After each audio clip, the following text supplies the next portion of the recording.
ang mga congressman mula naman sa Region 10 Mindanao na pumirma sa impeachment para kay Vice President Sara Duterte. Basahin po natin mga idol ang mga pangalan. Sa Region 10 po ito mga idol, Region 10 Mindanao. Mga congressman sa Region 10 sa Mindanao na pumirma sa impeachment laban kay VP Sara Duterte. Basahin po natin ang mga pangalan nila mga idol. Number 1, Congressman Jordan De Jesus Romualdo sa Camiguin. Number 2, Congressman Sanso Fernando Ominal, 2nd District, Misamis Occidental. Number 3, Congressman Celso Rehencia, Iligan City. Number 4, Congressman Christian Yunavia, 1st District, Misamis Oriental. Number 5, Congressman Attorney Lordan Suan, 1st District, Cagayan de Oro City. Uy, Cagayan de Oro City pala si Lordan Suan. Number 6, Congressman Evgeny Mambi Imano, 2nd District, Misamis Oriental. Ang hirap basahin po ng pangalan. Congressman number 7, Congressman Jason Almonte, 1st District, Misamis Occidental. Number 8, Congressman Jose Manuel Alba, 1st District, Bukidnon o taga Bukidnon. Number 9, Congressman City Imena de Mapuro, 2nd District, Lanao del Norte. Number 10, Congressman Laarne Roque, 4th District, Bukidnon. May number 11 pa pala. Number 11, Congressman Jonathan Flores, 2nd District, Congressman. So yun mga idol ang mga pangalan sa Region 10 Mindanao ng mga congressman na pumirma po para maalis si VP Sara Duterte sa pagka-vice presidente. Yun po sila mga idol ang pumirma. Sa Region 10 lang po yun mga idol, Region 10. 11 po sila lahat, 11. Grabe mga idol, no? Kapwa mo Mindanaoan, naging vice presidente. Yan ang makakatulong sa atin sa Mindanao. Pero may iba po tayo mga opisyal na gusto pa nilang matanggal ang ating kaysa isang vice presidente na mula sa Mindanao. Grabe mga idol, imbis na proud po tayo na may isang taga Mindanao na nagiging vice presidente pagkatapos kay Pangulong Rodrigo Duterte, gusto pa natin maalis. Imbis na proud po tayo mga idol dahil taga Mindanao po yan mga idol, dapat po suportahan po natin. Pero yung ibang opisyal po natin mga idol, gusto pa nilang maalis ang isang taga Mindanao na nagiging vice presidente at soon to be president sana. Gusto nilang maalis. Pangarap po natin mga idol na magkaroon ng isang presidente o pangulo na mula sa Mindanao. Nagkaroon po tayo ng Pangulong Rodrigo Duterte. O di ba mga idol, nakinabang ang mga taga Mindanaoan mga idol. Marami pong nagawa si Pangulong Rodrigo Duterte.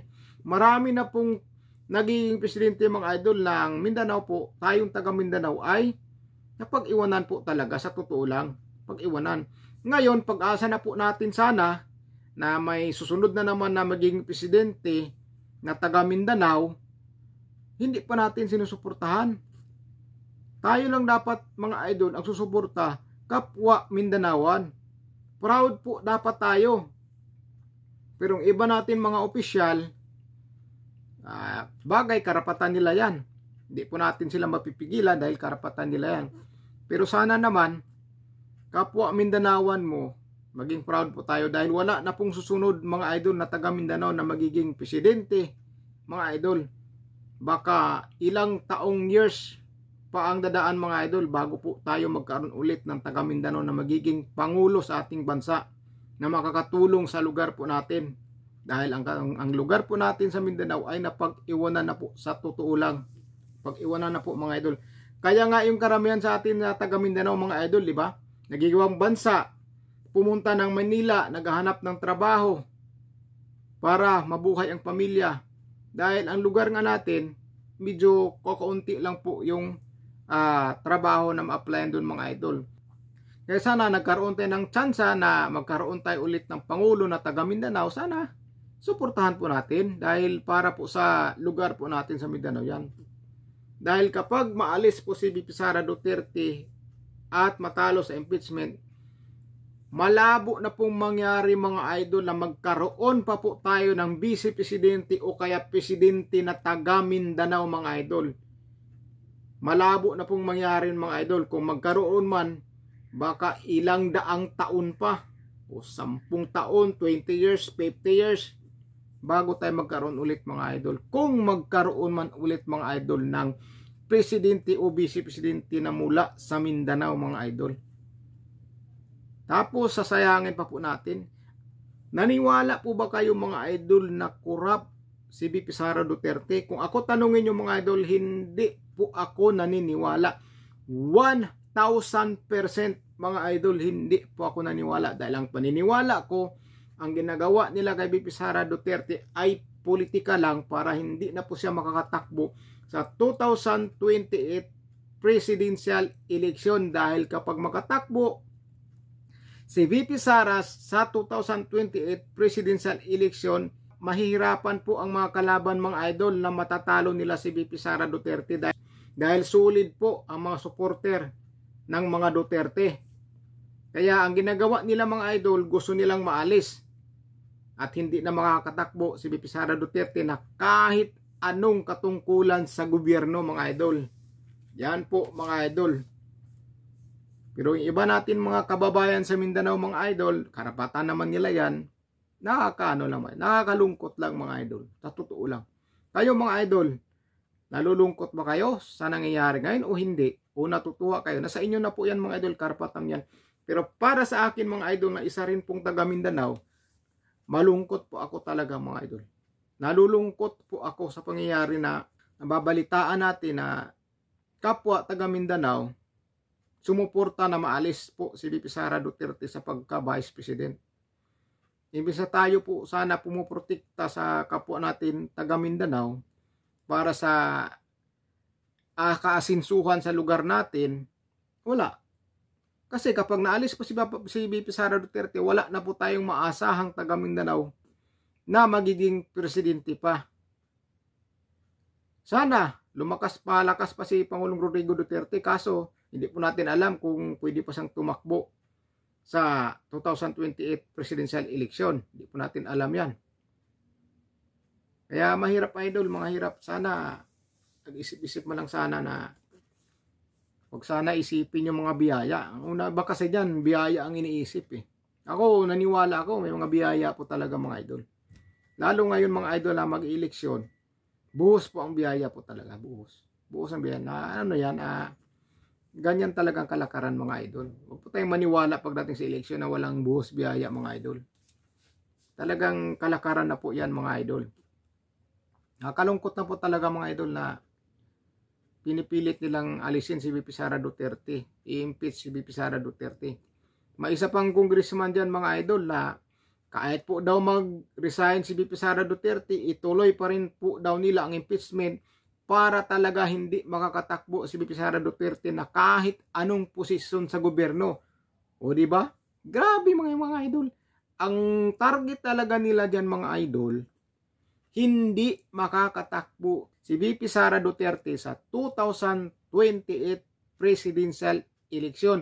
Yan po talaga ang target diyan mga idol, hindi po yang korupsyon. Dahil kung korupsyon ang hinahabol nila, bakit si VP Sara Duterte lang ang tanging nag-iisang inimbestigahan nila?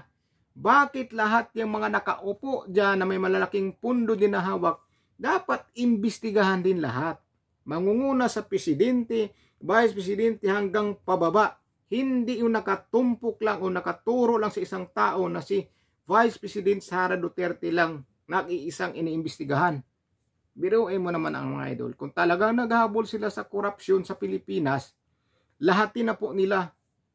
Lahat ng departamento ng Pilipinas o government ng Pilipinas na may mga pundo galing sa gobyerno, imbestigahan nila kung paano po ginasta. Ganun dapat mga idol. Hindi nila magiging gawing bubo ang mga tao dahil marunong ang mga tao, matalino ang mga tao. Matalino. Grabe no. Saka nakakalungkot po talaga mga idol na kapwa mo taga Mindanao, ipagkalulong mo.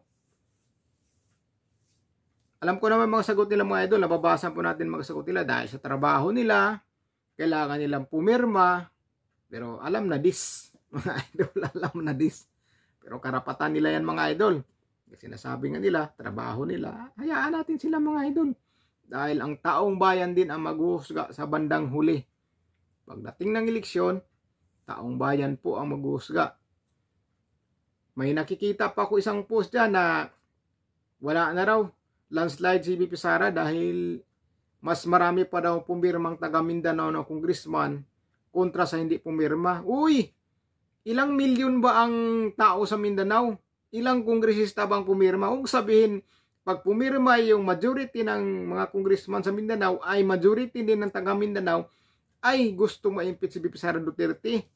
Huwag kayong ganon. Hindi ganon. Dahil ang mga politisyan na yan nakakaluklok sa kanilang mga pwesto dahil sa taong bayan. Kung hindi binuto ng taong bayan ay hindi yan sila maluluklok sa kanilang kinalalagyan ngayon. Tandaan na yan. Kaya huwag niyong idamay ang taong bayan. Kung gusto nilang ma-impeach si VP Sara, huwag na idamay ang taong bayan. Sila lang yun.